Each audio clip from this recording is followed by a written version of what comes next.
What's going on, everybody? This is Jeff with Island Hopper TV, and today I wanted to make a video about solo travel in South America. For those of you who are considering coming to South America, some of you may have a friend who you've been trying to talk into it and they just don't have the money, your schedules don't line up, so you've got money, you've got an opportunity, you're seeing the light, and you want to come to South America.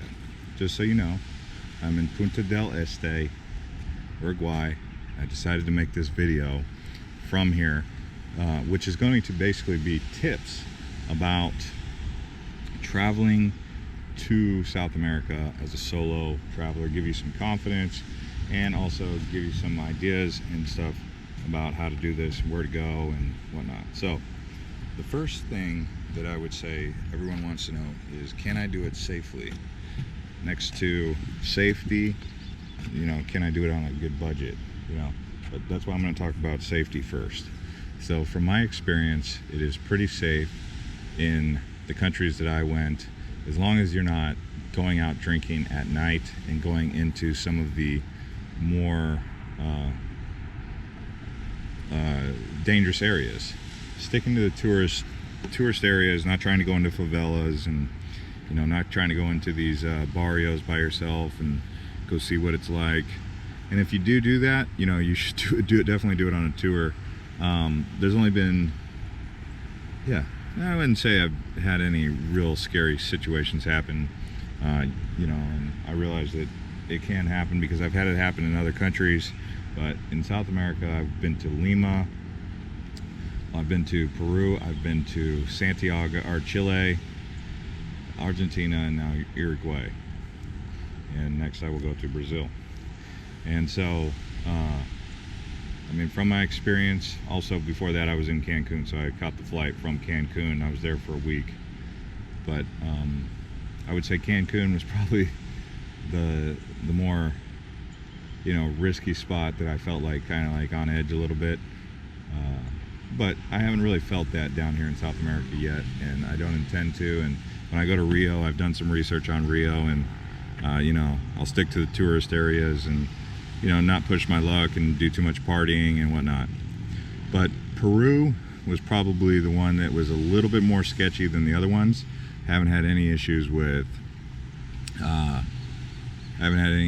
Chile, Argentina, Uruguay.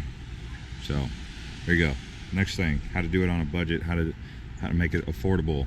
From my experience, a town like this, for example, you can stay in a hotel anywhere between $30 to $50. That's a regular hotel. You can pay more and stay in a place like this. This is a casino, you know, something modern like that you can stay in, but those are going to be 100 and something. So same thing in Montevideo. They're going to have hostels. They're going to have, you know, $50 a night hotels. And if you don't mind doing $30 a night hotels, you know, make sure your bed sheets are clean, but you can definitely do that. As far as prices go, the most expensive place that I went was probably Chile. Chile was probably the most expensive of the four that I've been. The most affordable one that I've been is probably Uruguay. And I say that because the food, everything is probably more affordable here.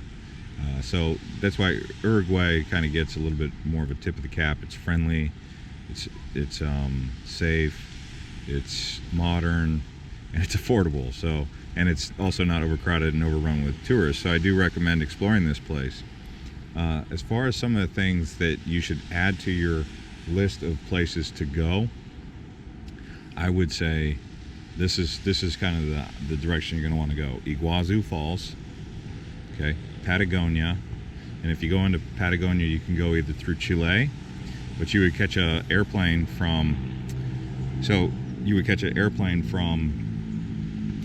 anywhere but Santiago to Punta Arenas, and then you could stay down there, or you could go to Argentina, Buenos Aires, and then you could fly south down to Ushuaia. And so Ushuaia is going to be one of the larger, I think there's 200,000 population down there. It's really cold in the winter, but down there you'll be able to go to Tierra del Fuego and see the glaciers, and it's probably a pretty good time of year to go during the winter from what I've heard. So you got Iguazu Falls, Patagonia, those areas. You can also consider, if you're in Chile, you can also consider going to Christmas Island, and that's where the Easter Island, I'm sorry. Easter Island is where the Rapa Nui statues are, and over here in Argentina you have the Falkland Islands. So that's where you get all types of different wildlife, penguins and seals and stuff in their natural habitat without having to go all the way down to Antarctica. Okay, so Buenos Aires, add that to your list of places to see. Santiago, you're going to want to see that. You could probably bypass Lima, and if you're going to bypass Lima and you want to do Peru, everything's pretty much on your bucket list is going to be in Cusco. So Cusco is the spot to be. And then if you're going to go to Ecuador, you know, there is some pretty cool spots in Ecuador that I've been hearing about, especially places that I didn't even realize that were on the radar. I still have to do a little bit more research about Ecuador, but obviously if you're going to go to Ecuador, you can go to the Galapagos if you so choose. And then when you're in Santiago, you can do the same thing I did here in Montevideo, which is I go to the resort town on the coast. So Montevideo doesn't have beaches. This Punta del Este does. Santiago doesn't have beaches because they're right there at the base of the Andes. But there's a town called Vina del Mar next to Valparaiso that you can go to. So you don't go to Valparaiso for the beach, you go to Vina del Mar, which is just north of Valparaiso. So add that to your bucket list of things to consider doing. Then one of the things that I did that I would totally, I do not regret this, was taking the bus from Santiago to Mendoza through the Andes. That was a heck of a pass. That was a great ride. It was long, but it was well worth it. And so if you wanted to go to Patagonia, let's just say you were taking the same route that I took, you would start in, say, Quito or Ecuador or Peru, and then you would head down to Chile, Santiago, and then you would cross the Andes, go to Buenos Aires eventually after going to Mendoza. I wasn't too impressed with Mendoza. There is the tallest mountain over there, and people like to hike to the tallest mountain in South America, but I wasn't too impressed with Mendoza as a town. I mean, it's just a regular old wine community. It's nice, nothing negative to say about it, just nothing really to see there, except for like a market. So you keep on going past Mendoza. You can take the bus like I did. That is a long bus. That's a 17-hour bus ride, and most of it is going to be in the middle of the night. So I didn't see too much of Argentina. I just saw the desert side of Argentina from Mendoza to one of the cities where it just became dark, and I didn't really get to see what it looks like from that city to Buenos Aires. Then I took the ferry because I got bored taking airplanes. So the airplane I had to take was from Lima to Santiago because that's a long drive, so I had to do the flight. But since then I haven't done any flights, but I probably will be doing a flight to Rio de Janeiro, and then so I will be going by airplane from Montevideo to Rio, and that's what I plan to do following that. And then from Rio, either go to Sao Paulo or Rio, but I don't really see a need to go to Sao Paulo, but I may go there. And then from there, either Miami or maybe even Panama City in Panama, because I've been hearing some pretty good things about Panama. There was also this idea that I might go to Cartagena or Medellin in Colombia, but I still have to do a little bit of research on Colombia to see if it's good for a solo traveler. So those are things to do, right? And then as far as things to pack light. I bring one suitcase and one carry-on bag, that's it. And I do laundry probably once a week.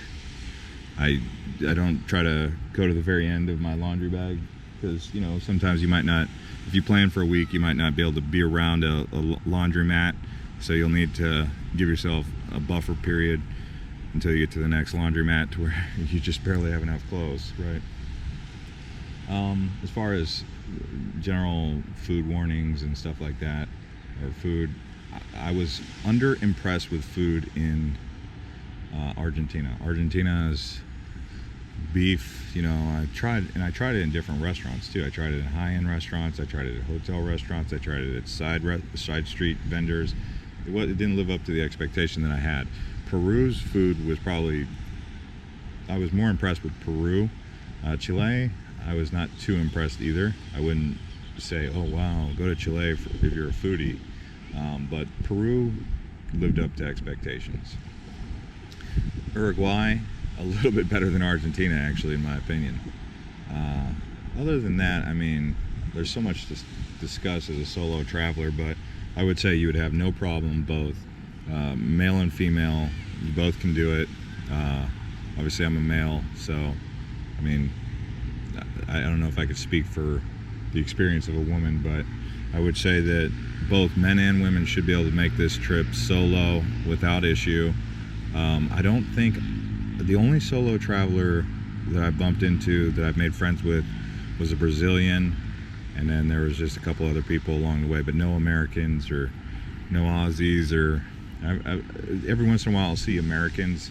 They always take tours, so if you're really worried about safety, just go on tours. Every chance you get, go on a tour. So just wanted to put that out there. Subscribe to this channel if you're new here, and we'll see you next time.